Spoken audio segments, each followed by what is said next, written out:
Eu já queria prontamente agradecer o René. René, obrigado pela...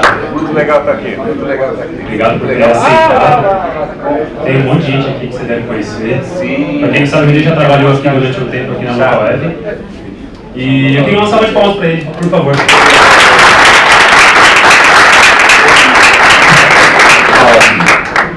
Gente, super legal estar aqui. Essa casa foi uma mega escola para mim. Mega escola. Eu lembro quando eu entrei aqui pela primeira vez, eu vim conversar com o Cláudio para ver se a coisa ia dar certo e tal. Aí eu falei, cara, eu estou sentindo um cheiro engraçado, era cheiro de web, né? Porque essa casa respira web, respira o digital, e isso é muito legal.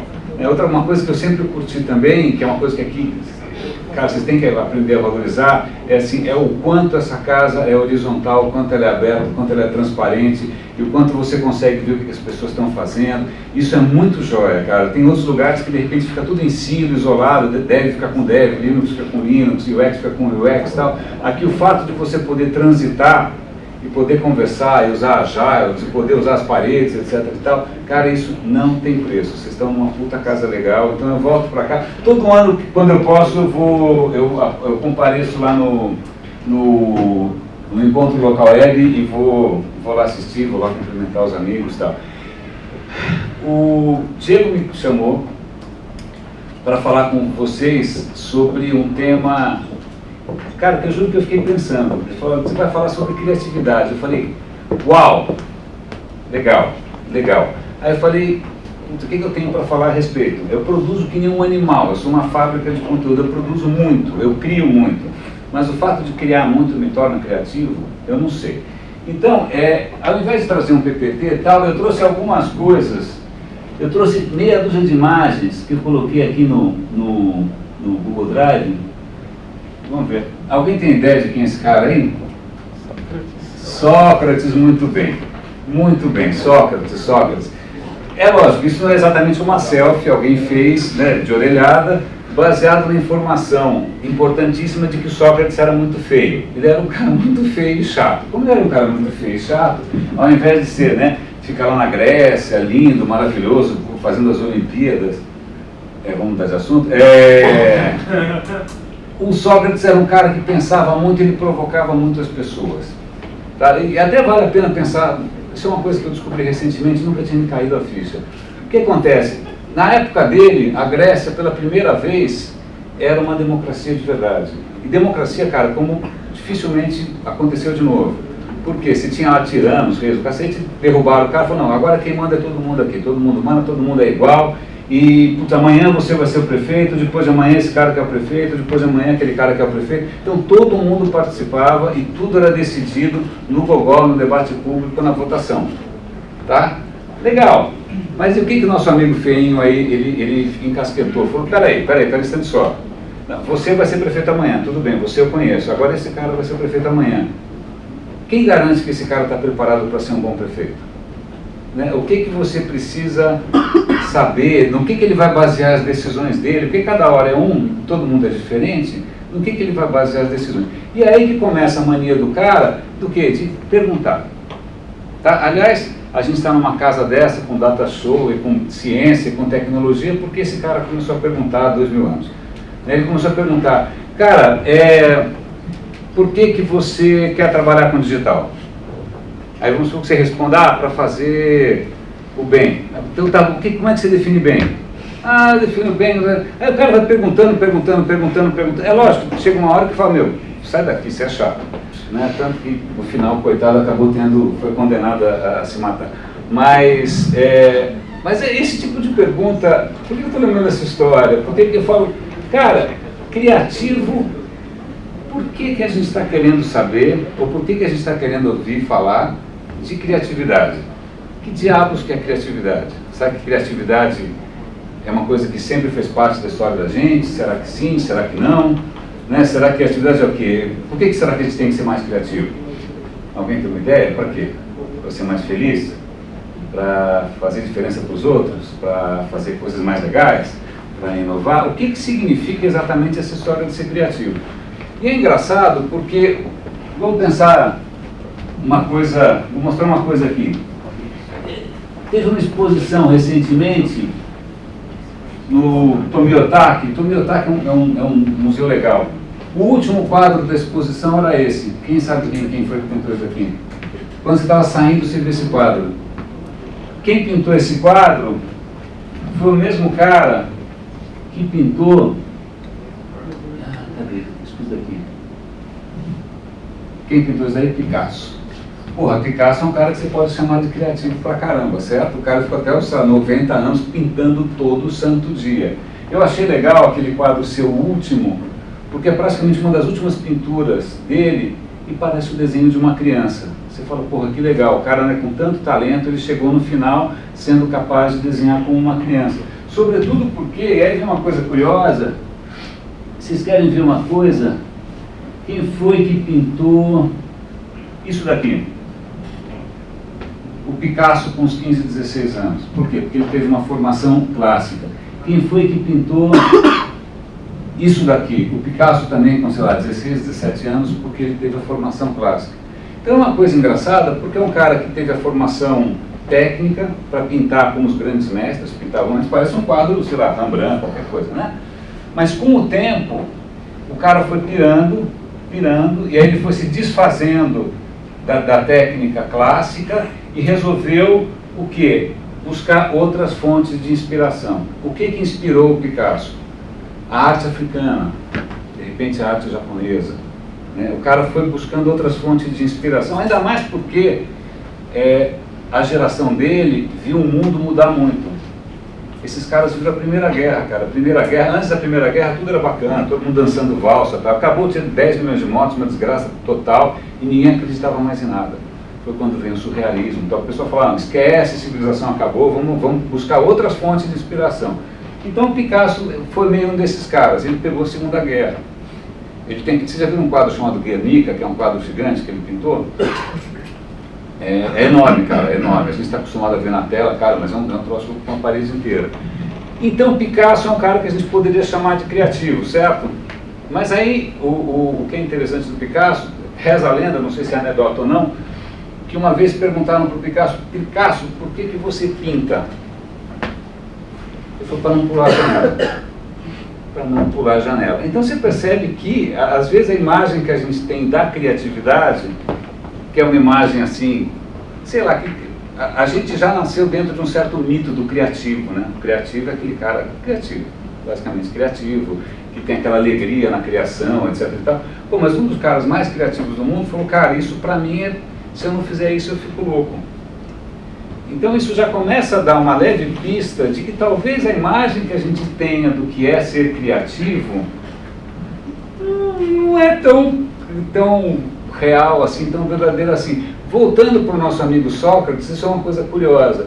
Se a gente for olhar a arte grega, aquelas esculturas maravilhosas, o Partenon, caralho, então você fala, porra, esse povo era criativão. Mas as coisas que a gente sabe do Sócrates, o cara não escrevia, tá? Ele não escreveu nada. Não fez blog, não fez nada. A gente sabe das coisas dele porque o Platão escreveu. Platão escrevia sobre o Sócrates. E o Platão falava o seguinte, ok, estamos numa democracia, certo? Quem tem que ter o poder? Aí ele fica um tempão pensando quem é o cara certo para ter o poder. É o soldado? É o comerciante? É não sei quem? É lógico que ele chega na conclusão que tem que ser quem? O filósofo, porque ele era filósofo. Né? O filósofo tem que mandar na porra toda. Mas aí o que acontece? O Platão desconfiava das artes.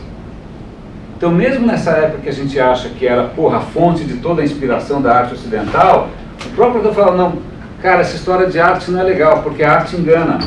A arte é uma enganação. Eu faço uma escultura que parece uma mulher pelada. Não é uma mulher pelada. É uma enganação. Eu faço uma música que vai fazer com que as pessoas percam um pouco a razão, né? Porque o ideal é a razão. Então, já houve um tempo, Platão, Grécia e tal, em que de repente a relação com a criatividade era um pouco diferente.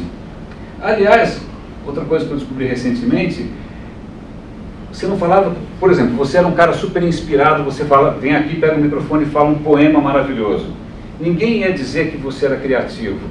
Sabe o que ia acontecer? Você foi tomado pelas musas. As musas, ou seja, você não é ninguém, quer dizer, a musa habita você E a musa que faz você ser um bom poeta, um bom músico, um bom pintor.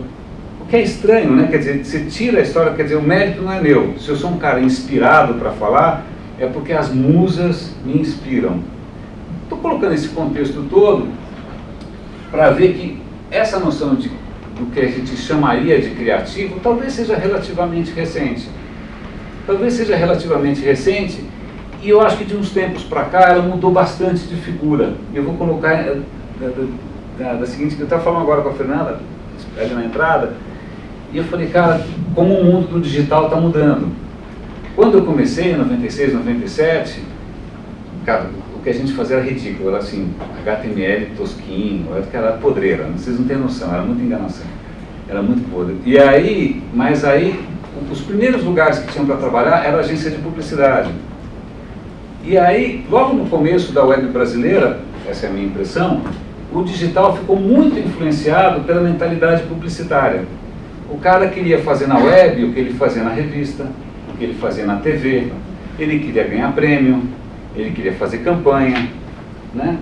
Isso durante um bom tempo dominou a cena. O Brasil ganhava prêmio lá fora. Se tinha criativos, olha de novo, criativos que eram premiadíssimos. Não sei se alguém ouviu falar aqui, André Matarazzo, Susana Applebaum, Michel Lente, PJ. Você tinha criativos que trabalhavam a peso de ouro. Você tinha as agências mais criativas do país. Você tinha a própria Cuba, etc. E tal. Cadê esse povo hoje? Cadê esse povo hoje? Na real, de uns tempos para cá, por inúmeras mudanças, né? Primeiro porque a gente descobriu que a internet não é só uma TV com mouse, né? A gente descobriu que serve para outras coisas. Recentemente teve esse fórum e-commerce Brasil, não sei quem foi, mas porra, eu fui, cara, colossal. E-commerce é uma coisa gigante, né? Internet Bank é uma coisa gigante. A internet faz parte da vida de todo mundo. E não necessariamente é mais o domínio dos criativos. É de gente que de repente cria coisas úteis. Certo? Certo. Então mudou um pouco de figura. Tanto é que hoje em dia o mercado está mudando aí fora. É como se de uma hora para outra tira os criativos e traz o pessoal do Excel. O cara mais valorizado hoje em dia é o cara de BI. É o cara de Business Intelligence, é o cara que vai ficar fazendo métricas, estatísticas. Hoje é o cara mais valorizado, curiosamente, é o cara com formação de exatas. Porque entre aspas, criatividade começou a ser mensurada, começou a ser medida com números. Então, dane-se se ela é mais criativa ou não, funciona ou não funciona. Então, de uma hora para outra, o glamour que a gente tinha com relação ao criativo publicitário, ao criativo genial, começou a ficar meio bagunçado. Tudo bem, tem cane ainda, tem cara que ganha prêmio lá, tem umas campanhas que são interessantes, mas você começa a perceber que não é só mais uma grande ideia, tem uma puta execução por trás, né? Tem uma visão de tecnologia, de internet das coisas, etc. e tal, que não é mais aquela criatividade meio alegrinha, né, que a gente tinha. Então, o conceito começou a mudar. E aí eu me pergunto, então vou lembrar de outro grego então, hoje eu estou inspirado. Eu li outro dia um livro muito interessante que chamava assim, Como Fazer a Coisa Certa da Maneira Certa. Ok, né? Por que o cara perguntava isso? Era na verdade um livro sobre ética. E ele resgatava um outro grego que era Aristóteles, que ele falava o seguinte, tudo que você faz tem um propósito final. Tá? E aí, esse propósito final chama telos. Tá bom, tem mais uma palavra em grego. O autor do livro contava a seguinte história. Um hospital, tá? Hospital, o moleque está lá na UTI morrendo e tal, a família desesperada. Aí o faxineiro vai lá, limpa o quarto. Aí o pai está transtornado, fala, porra, você não limpou o quarto? Limpei. Não, você não limpou o quarto. O que o cara fez? Foi lá e limpou de novo. E não reclamou. E alguém chegou para esse cara e falou, porra, por que você limpou de novo? Ele falou, não, porque eu não estou aqui para limpar quarto. Eu estou aqui para garantir que uma família tenha condições dignas de acompanhar alguém que está numa situação difícil. O que esse faxineiro tinha? Ele não estava enxergando a tarefa dele básica, ele estava enxergando o telos, o propósito. Para quê? Que existe um hospital. Aqui na local ele também, não, estou limpando o código. Não, você não está limpando o código, você está propiciando condições para que as pessoas tenham uma experiência legal. Ah, eu estou criando e-mail marketing. Cara, você não está criando ferramentas para que o cara realize o seu negócio. É a bendita questão do Telos, né, que vale a pena a gente, eu acho, de uma certa maneira, retomar. E aí, talvez, começar a pensar no que a gente tem que ser realmente criativo. Talvez o que a gente tem que ser realmente criativo hoje não é saber fazer um desenho diferente, não é saber escolher uma música correta, tudo bem, isso está valendo. Não é saber falar de improviso. Talvez uma das coisas que o mundo mais está precisando seja de telos criativos, de propósitos criativos. Por que cacete você está fazendo o que você está fazendo? É só por grana? É só porque mandaram você fazer? Ou você tem realmente uma pegada criativa nas coisas? Recentemente, quer dizer, 2011, eu fui para a Singularity University, que é uma instituição, você já ouviu falar, né? Que fica lá na Califórnia e tal. E aí eu mantive relação com os caras, tal, eles lançaram um livro chamado Organizações Exponenciais, isso virou um trabalho de consultoria, em suma. Eles têm lá uma consultoria, que eu estou até ajudando os caras com a história também, que ajuda as empresas a darem o próximo passo, né, para se prepararem para esse mundo novo. Uma das primeiras coisas que você tem que fazer nessa metodologia dos caras é definir o que eles chamam de proposta transformadora, blá blá blá, massiva. Que é o quê? Que é o telos. É tipo, que katsu que você realmente quer fazer. Porque você pensa, qual é o telos do Google? Organizar a informação do mundo. Qual é o telos do Facebook? Conectar as pessoas. Né? Então, parece fácil, mas na hora que você chega para um time de 6 pessoas, gente sênior, gente, né, com competência e tal, você fala, olha, legal, você está com uma ideia nova, qual é o propósito final? O que você realmente está fazendo aqui? O que tem de realmente novo nessa pegada? O que mais pinta é slogan publicitário. Mais por menos, né? O melhor serviço de táxi. Então, cara, não. Você não está sendo criativo, você está sendo marqueteiro. Você não está pensando exatamente o que você está criando de novo que vai fazer alguma porra de uma diferença. Eu falo um pouco de palavrões. E aí eu vou contar uma história aqui curiosa. Uma vez eu tinha trabalhado numa agência e tal, e né, nessa história de conhecer todo mundo, fazer amizade com todo mundo, eu fiz amizade com um rapaz que era developer. Aí depois de um tempo, fiquei sem falar com o cara e tal, aí cruzei com o cara. Eu falei, e aí, tal, como é que você está? Falando, até que tá entrando um troco aqui, uma app que eu fiz, essa app está indo bem, está vendendo bem. Eu falei, o que a sua app faz? Ele falou, não é assim.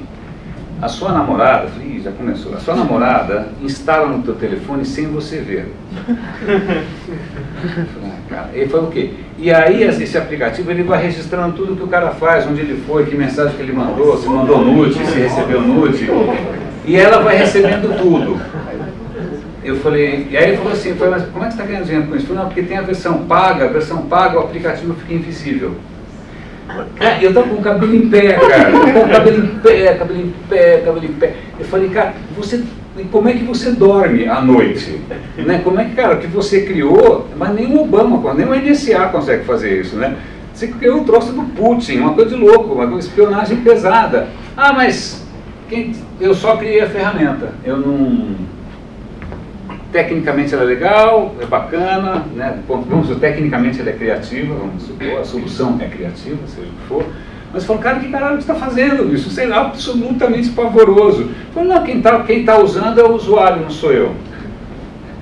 Aí eu pergunto, legal, que criativo. Né? Que puta, criativo pra caramba, né? Criativo pra caramba. Aí você pergunta, é desse tipo de criatividade que a gente está precisando nesse exato momento? Né? Tudo bem, dá grana, faz grana, tá? Mas até que ponto isso torna o mundo um lugar melhor?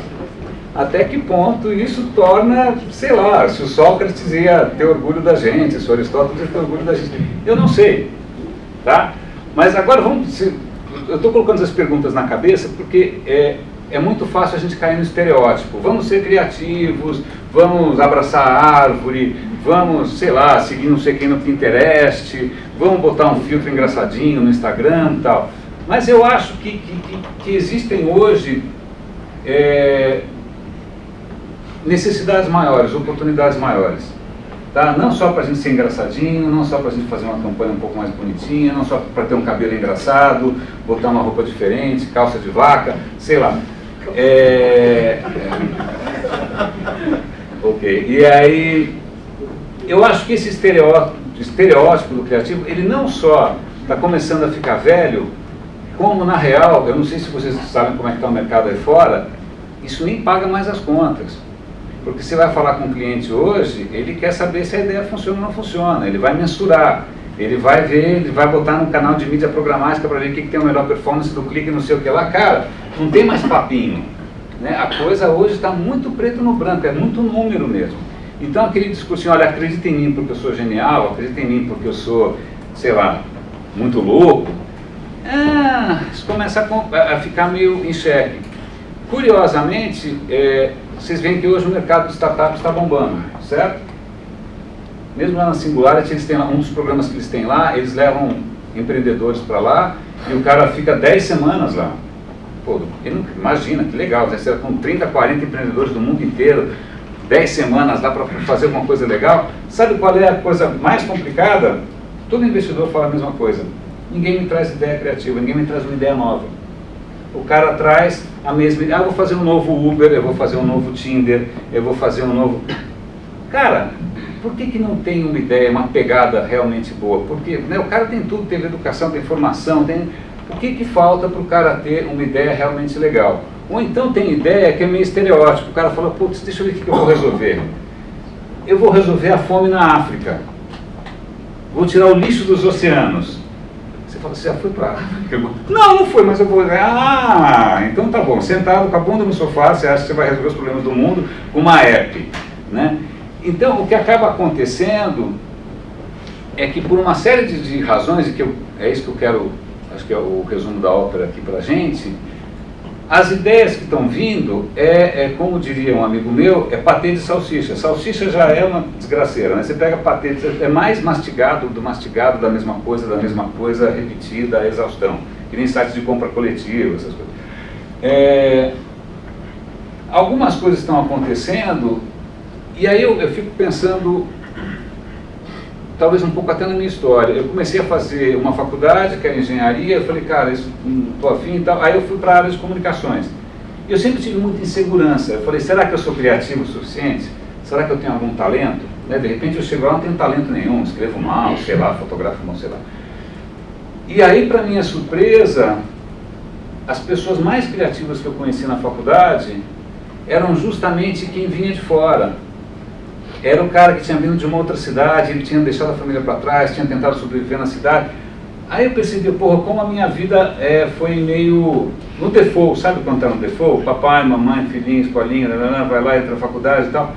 Cara, eu não me arrisquei, eu não me expus, eu não ousei, eu não fiquei, né, não tive que mudar de cidade, não tive que me arriscar, não tive que apanhar, não fiquei sem grana, né? Aí eu percebi que as pessoas que tinham uma vida mais rica, mais intensa, elas tinham muito mais repertório, essa é uma palavra legal, elas tinham muito mais repertório de onde tirar realmente ideias legais.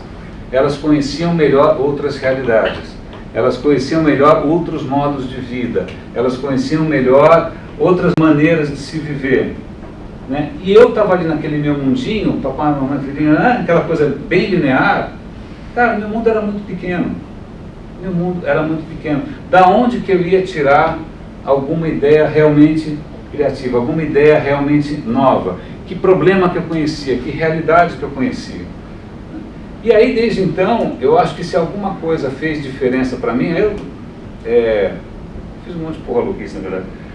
É uma longa história, mas o que eu percebo é que nada substitui você dar a cara para bater e se expor e de repente visitar e conhecer lugares que você não conhecia e situações que você não conhecia ou tipos de negócio que você não conhecia, e aí isso vai, mesmo que você foi e voltou, mas cara, você nunca mais é a mesma pessoa. Eu mencionei a história do Guernica, né, que é o quadro do Picasso. Não sei se vocês sabem da história. A história estava tendo a Segunda Guerra, foi antes da Segunda Guerra Mundial. A Alemanha estava tendo uma revolução na Espanha, uma guerra civil, e a Alemanha resolveu ajudar os filhos da mãe. Resolveu ajudar o pessoal do mal. E aí a Alemanha bombardeou uma cidadezinha inocente, uma cidadezinha de gente comum, e matou um monte de gente. O Picasso leu aquilo no jornal, ele viu uma foto, ele conhecia a cidadezinha, aí ele ficou tão passado que ele fez o Guernica para homenagear a guerra. Se eu entrar agora aqui, a gente vai ver o Guernica. Você fala, fine. Só que assim, se você for até Madrid, for estar lá, como é que chama o museu? Museu Reina Sofia, talvez não lembro. A hora que você vê aquela porra na parede, se você não chorar, você tem algum problema. A hora que você vê o próprio quadro na sua frente, o quadro que o baixinho careca lá ficou lá, né, subindo na escada para pintar, porque é muito grande mesmo e tal, cara, isso é tocante até não poder mais. O que isso quer dizer? A experiência concreta, a experiência real, cara, não tem nenhuma tela que substitua. Tá? E a gente está vivendo muito hoje em cima de telas. A gente está vivendo muito hoje de segunda mão. A gente está se expondo muito pouco. A gente está se arriscando muito pouco. Né? É lógico, tem gente aqui que cadê o Hortensiano que vai lá para o Planalto, escala montanha, sobe no mato e tal. É lógico, tem gente que tem uma coisa um pouco mais de aventura. Mas tem aventuras que são aventuras existenciais para você conhecer outras realidades, trabalhar com outros povos, de repente ver como é que é, sei lá, como é que as pessoas na Ásia reagem, na Argentina reagem, no Chile reagem. Para isso precisa de grana? Talvez sim, talvez não. Às vezes é uma questão de foco, às vezes é mesmo na sua própria cidade. De repente você, quanto tempo faz que não foi num bom museu? Quanto tempo faz que não foi num bom evento de rua? Quanto tempo faz que você de repente não andou com uma turma diferente da sua? Ou foi num evento diferente do seu? Né? Para a gente se expor, porque aí a gente vai percebendo o quanto a cabeça da gente fica pequena, o quanto a cabeça da gente ela vai ficando humilde. E aí não tem de onde tirar, cara. Se teu mundo é pequeno, você não tem de onde tirar. Você vai talvez copiar uma ideia, você se inspira numa porra que você vê no Pinterest, sei lá. Mas para sair alguma coisa que seja realmente autêntica, que seja realmente orgânica, que seja realmente nova, cara, que tenha alma essa porra, quer dizer, você tem que ter vivido e se exposto, e errado, e apanhado, e tomado o pé na bunda, essas coisas que fazem parte de estar vivo. Então, eu acho que isso hoje em dia não está muito fácil, porque está muito fácil a gente... Sabe aquela história do avestruz que enfia a cabeça na terra? A gente está assim, não só com a cabeça na terra, mas com o bundão para cima também, que eu não recomendo. Mas está muito fácil para a gente ficar com o cabeção enfiado, entendeu? E deixar de se expor, e deixar de se aventurar, e deixar de ter um repertório, inclusive, afetivo. Né? Porque, quer ver uma coisa que é curiosa? Porque vamos pegar lá, Steve Jobs. Eu, pessoalmente, eu nunca morri de amores pelo Steve Jobs, tudo bem, paciência, mas convenhamos, o cara morreu, a Apple foi junto. O cara tinha alguma coisa diferente dentro dele. Né? Que não era só, ele não era designer propriamente dito, ele não era developer, ele não era engenheiro. Cara, o que era o Steve Jobs na verdade? Mas você já viu a vida do cara? Pô, o cara se arriscou pra caramba, cara. Ele pegou, largou a faculdade, ele começou a fazer umas aulas meio de ouvinte, aí ele pegou, ele se arriscou, empreendeu, passou fome, pá. Aí você vai ver, o cara tem um estofo, tem uma densidade, ele tem uma humanidade, que aí o cara, aí ele tem condição de pegar um produto digital e falar, isso daqui é uma merda, ninguém vai usar. Né? Ou ele vai encher o saco da Microsoft, o pessoal da Microsoft era coxinha, o pessoal da Microsoft não tem a menor noção de gosto, de estética, de prazer de uso e tal. E na boa, no começo não tinha mesmo, porque o pessoal era ali bitolinha, o pessoal era ali fazer só o trabalho que tinha para fazer. Ele tinha uma bagagem humana e um estofo humano violentos. A hora que esse cara morre, quem tem o mesmo estofo, quem está no mesmo lugar para de repente criar experiências ricas, experiências legais, ou tocar o coração das pessoas. Como é que você toca o coração das pessoas, cara? Como é que sentado, eu vou imaginar aqui, e até vou contar uma anedota aqui interna, do tempo que a gente estava aqui. Quando eu estava aqui, dos desafios para a gente era criar um canal de relacionamento com os developers de fora, né? Aí vamos pensar então aqui, a gente conhece super bem esses caras, a gente conhece super bem e tal, então vamos pensar quais são os benefícios para esse relacionamento. Aí começamos a pensar o plano bronze, prata, ouro, né? O cara vai ter acesso, vai ter isso, capacitação. Fomos pensando em várias coisinhas para o cara ganhar. Aí alguém teve a seguinte ideia: a gente já conversou com os caras para ver se algum deles quer essa porra toda. A gente chamou os caras, até falou: esquece tudo isso, esquece, eu não quero nada disso. O que eu realmente quero é, quando eu tiver algum problema, eu ligar para vocês e falar com alguém que não seja, que não vai, né, pedir para eu ver se a tomada está ligada ou não, e para eu passar essa informação para o meu cliente. Cara, a gente estava trabalhando na imaginação só, no imaginário. A gente estava sendo criativo a partir de nada. Né? A hora que a gente foi conversar com os caras e ver qual é o problema de verdade, era outro. A gente não tinha noção. Por quê? Porque a gente ficou sentadinho aqui no ar-condicionado. Se a gente tivesse ido a campo, né? E aí tem uma coisa que eu acho que a gente tem, que a gente não aproveita como deveria aproveitar, que é a seguinte: qual é uma das maiores riquezas que esse país tem? Ou que ainda tem, se não roubaram, né? Essa não roubaram ainda, o resto já passaram a mão. Mas qual é uma das maiores riquezas que a gente tem no país? Uma das maiores riquezas que a gente tem no país é problema pra caralho pra resolver. Muito problema pra resolver. Se você morasse na Finlândia, não tem problema para resolver, você fica enchendo a cara. Na Suécia você fica caçando Pokémon, porque não tem nada para resolver. Sério, nada. O sexo é fácil, tem vodka, tá tudo bem. Faz frio, mas também se acostuma. Mas, cara, aqui, meu, você dá 2 passos, tem alguém precisando desesperado de ajuda. Né? Alguém precisando desesperado, que alguém tenha alguma sacada legal, alguma, né, que junte, consiga costurar vários talentos, e aí consiga vir com uma solução que seja criativa. Criativa porque está criando alguma coisa que não existia antes, né? Porque está criando um futuro novo. Isso até é um bom critério, né, para a gente pensar até que ponto uma ideia é criativa ou não. O que ela está criando? Que futuro que a sua ideia está criando? Um futuro onde a namorada espia o namorado escondido? Ou está criando um futuro em que meia dúzia fica rico enquanto o resto não? Ou você está criando um futuro em que volta um monte de gente desempregada e também, sei lá, o Zuckerberg ganha grana? Que caso de futuro que a gente está criando?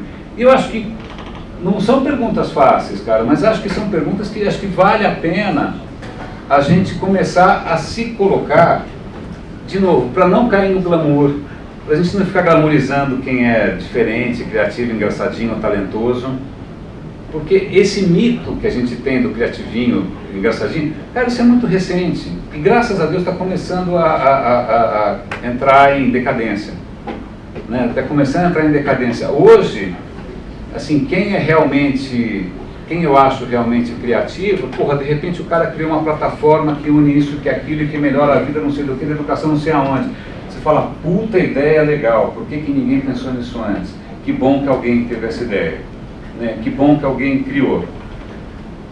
Voltando aqui para o local web, tem uma coisa que é bárbara, 5 minutos, 6, uma coisa que eu acho que facilita muito as coisas. Foi a primeira coisa que eu falei: essa casa é muito horizontal. Essa casa tem todas as disciplinas debaixo do mesmo teto, sem paredes. Tá? Então eu lembro, eu estava lá, às vezes, com a cabeça meio quente, e falava, eu vou dar uma volta e eu vou sentar com o pessoal de produto. Eu quero ver o que o pessoal de UX está fazendo. Eu quero almoçar com um cara de Linux. Todo dia eu almoçava com alguém diferente. Fosse o cara da segurança ou fosse o cara do RH. Todo dia eu almoçava com alguém. Eu não ia almoçar sempre com a mesma galera.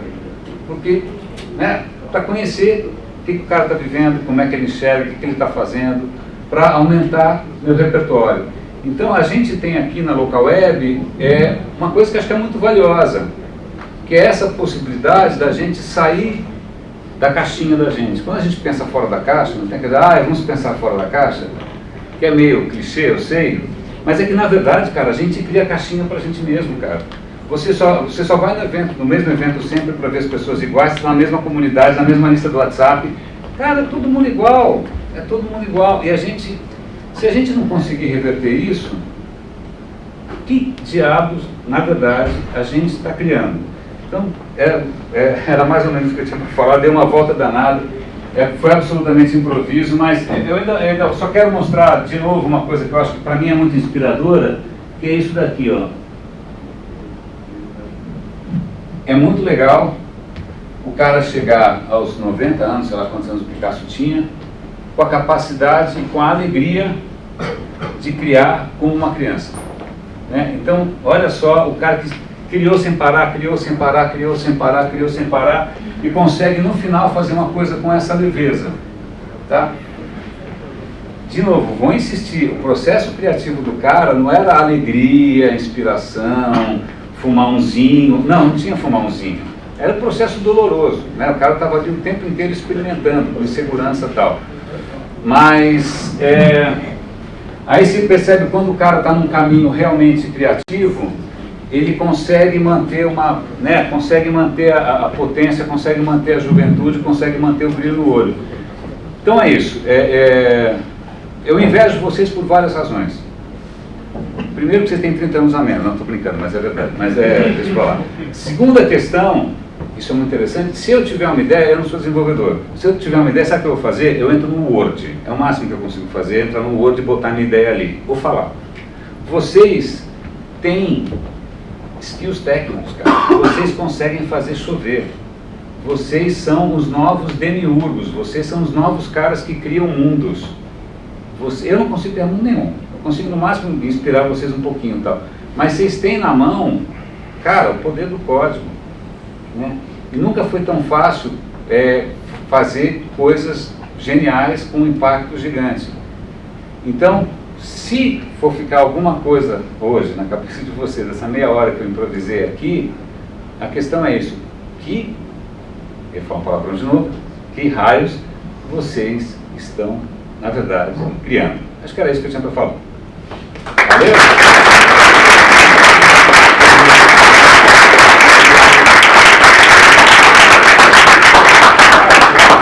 Negócio aqui? Stop Project. Perguntas? Cara, fica super à vontade para perguntar, gente. Pelo amor de Deus, não tem não. E eu falo que não louco.